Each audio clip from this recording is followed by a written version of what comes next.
Rain poured down on the cracked roads of Willow Creek that evening, the kind of rain that blurred the world into streaks of gray and gold as headlights cut through the mist. Daniel Hayes, a 34-year-old single father, tightened his old leather jacket against the chill as he waited for the bus that always came late. His hands were calloused, his nails dark with oil from the small auto garage he ran on the edge of town. Every day was a fight, balancing bills, raising his 10-year-old son, Noah, and keeping the business alive after his wife, Emma, had passed away 3 years ago.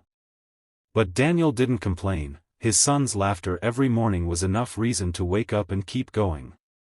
That night, though, as the rain turned heavier, Daniel spotted something unusual near the bus stop, a young woman sitting alone on the bench, clutching a soaked backpack to her chest. Her hair was plastered to her face, and her sneakers were caked with mud.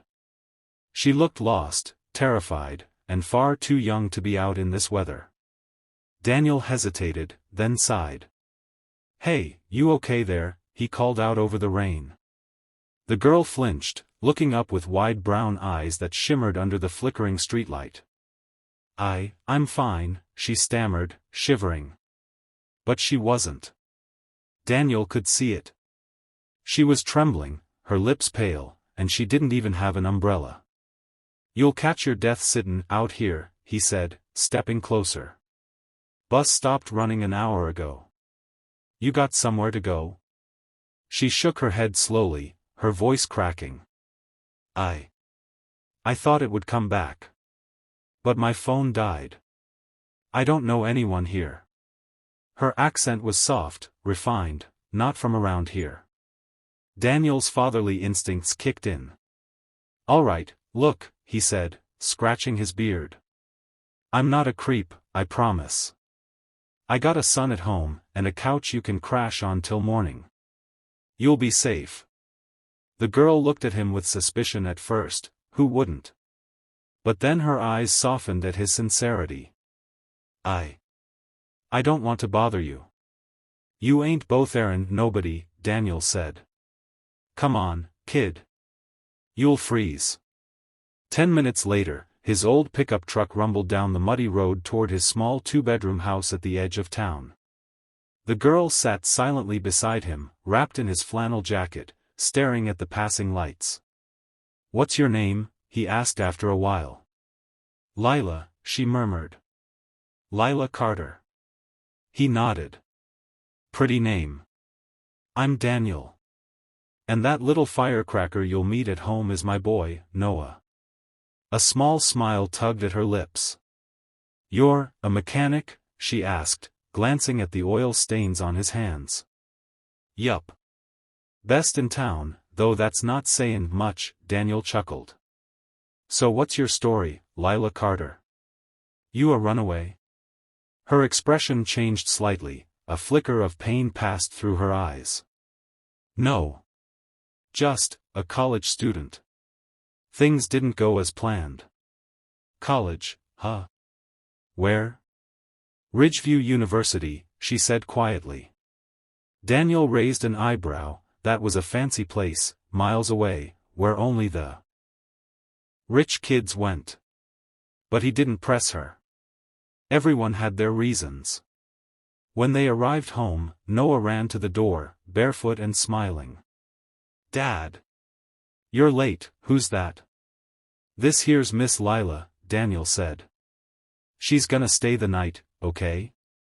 Get her warm, get her fed." Noah grinned and nodded, pulling Lila inside.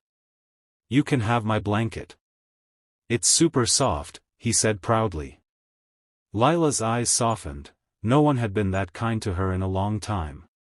The small house was humble, a creaky floor, old sofa, the faint scent of engine oil and cinnamon from the candle Noah always lit for his mom.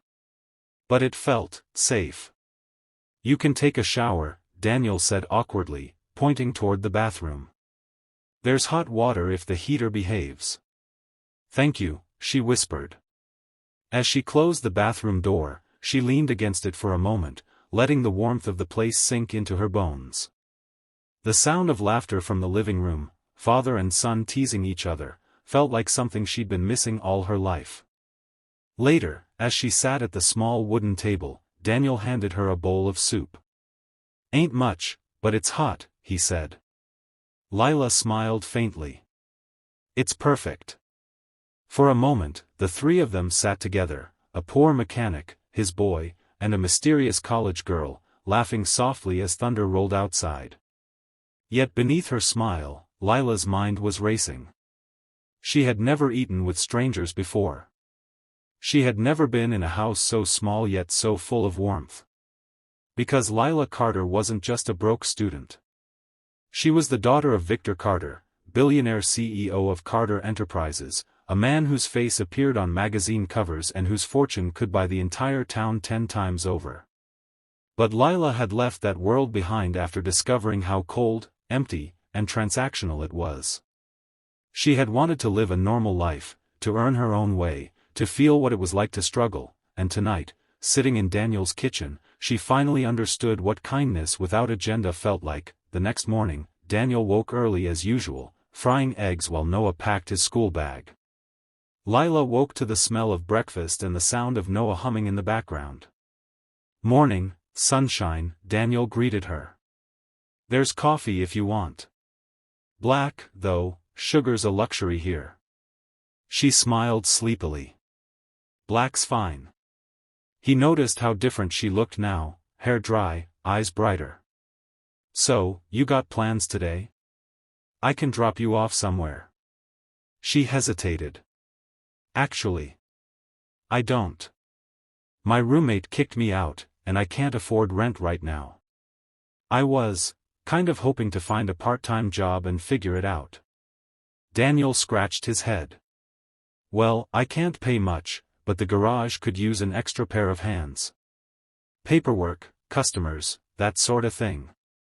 Lila blinked. "You'd hire me?" "Sure. I trust my gut. And it says you ain't afraid of hard work." Lila smiled wide for the first time. "Thank you, Daniel. I won't let you down."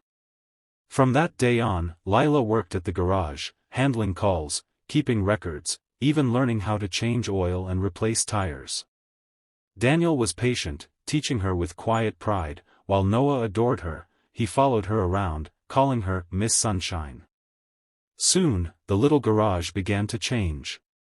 Lila suggested simple ideas that no one had thought of, offering free tune-ups for local seniors, organizing customer discounts, and setting up an online page for reviews.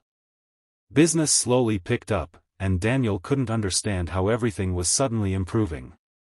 What he didn't know was that Lila had spent her entire life watching her father run billion-dollar corporations. She knew how to manage people, market ideas, and build trust, skills that came naturally to her. Yet she never mentioned who she was. She wanted to earn Daniel's respect as Lila, not as the daughter of Victor Carter. One afternoon, a customer came in, a rude businessman who mocked Daniel's shop for being a junkyard for losers. Daniel kept calm, but Lila stepped forward.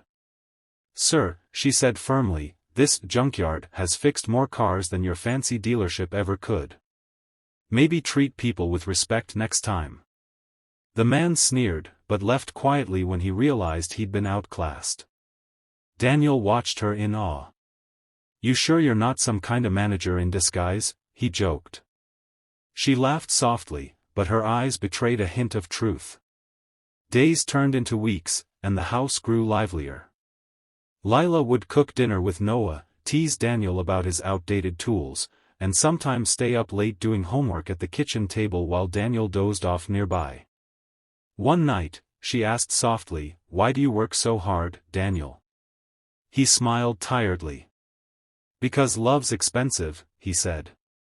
"And my boy deserves everything I can give him. After Emma passed, I promised I'd never let him feel less than loved." Lila's heart ached at his words. She thought of her father, a man who had everything except time for her, but trouble was coming. One evening, as Lila was closing the garage, a sleek black car pulled up. A man in a suit stepped out, stern, clean-cut, holding an umbrella. "Miss Carter," he said sharply. "You need to come home. Daniel turned, confused. Miss Carter? You know him? Lila froze. The name hung in the air like thunder. Who are you? Daniel asked. The man looked at him with disdain.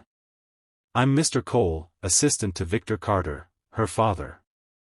She's been missing for weeks, and the entire city's been searching for her. Daniel stared, the wrench slipping from his hand.